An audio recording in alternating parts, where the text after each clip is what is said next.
Browns radio analyst Nathan Zegura with his thoughts on Mike McDaniel, who was fired this week by the Dolphins. Listen, he has a different stylistic presentation than I think a lot of the head coaches in the National Football League. He's a guy that I stayed in touch with. He was our wide receivers coach, everybody knows, in 2014. And so when we played, when he was under Kyle with the Niners, when we played them, I would always kind of talk to him before the games, and same since he's been the head coach with the Dolphins.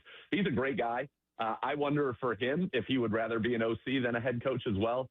Some of the things that came out of Miami about were just kind of locker room accountability, things like that. But there's no doubt that guy can coach and scheme up an offense with the absolute best of them. So if the Browns do go in a scenario where it's either, a defensive head coach or Jim Schwartz or a CEO style head coach, and Tommy decides he wants to go somewhere else, or they make a change there, I think Mike McDaniel, and I think Tommy's done a great job. It's such an interesting situation right now where you're looking for a head coach, but you've got kind of your whole staff here and you don't know how that's all going to play out at the end of the day to talk about these things. But, Mike McDaniel certainly would be somebody that would be at the top of, I think, any team's list if they were looking strictly for an offensive coordinator.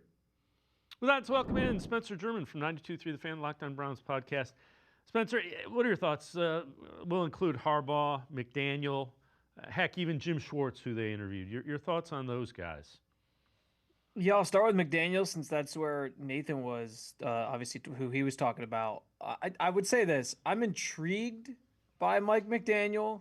I don't know if I'm totally sold that he should be the guy, but, if I'm, making a list, he's probably, in my top 5 of guys that I'd be curious about.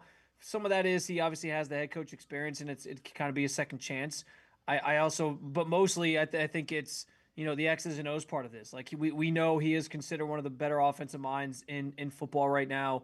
I'd be intrigued to see what he kind of brings from the Shanahan system that's so successful to the Browns. We also know, I think, one thing that's always been true with his offense is that the run game is almost always really, really dominant. And I'm intrigued by that, especially with Quinshon Judkins here and not having a quarterback. I agree on some of the thoughts of, is he the best guy for the locker room, leader of men style guy. I get that there's some questions there. I will say, for as much as people were wondering if Kevin Stefanski held guys accountable, I think you did see tangibly that Mike McDaniel tried to do that, right? I think you saw he benched Tua at the end of the season because he wasn't playing well, and he was calling guys out in the media saying, if you're not going to play better, I'm going to have to put somebody else in. So I think there's some of that, but I understand there's certainly questions there about how he is as a leader. So I would put him in the category of I'm intrigued. I don't know if I'm totally sold. For me, Harbaugh is the slam dunk home run hire. And for an organization that obviously hasn't been able to get out of their way for the better part of 2 decades since they came back, going on 3 decades now in 99, it feels like if you're looking for that guy who is a known culture builder and that's going to get results and is well respected around the league and by his players, and I know there was some talk that maybe he lost the locker room or whatever down the stretch here. I think that happens over time of 18 years at the helm in one place. You're not everyone's going to connect with you over that period of time.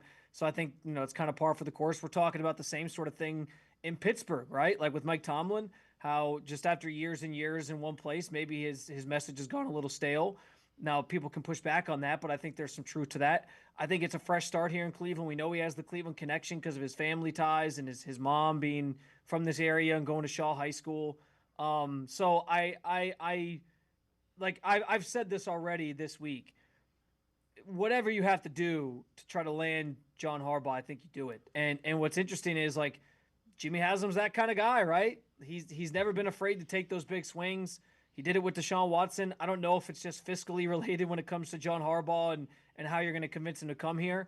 But if you have to pay him the most, I don't think Jimmy Haslam's afraid to pay him the most. If you have to give him the most years, I don't think Jimmy Haslam's afraid to give him the most years. Even if it didn't work out, he's okay paying guys that aren't here anymore. And if that meant that he wanted to bring in his own staff on a personnel side of things, I think you also lean into that and bring him here. To me, he's the slam dunk guy in this cycle. And then there's a few others that I'm interested in. Clint Kubiak intrigues me, similar style offense to Stefanski, but maybe a different perspective on it. And then also I really like Robert Saleh as a potential option, chance for him to sort of become a head coach again. And I think the things you worry about with Mike McDaniel, I think all indications are with him going back to San Francisco that, Robert Saleh is a good locker room guy. Like, players really love him and play for him. So I'm intrigued by those guys. I think is kind of where my head's at when I think about the options that are out there.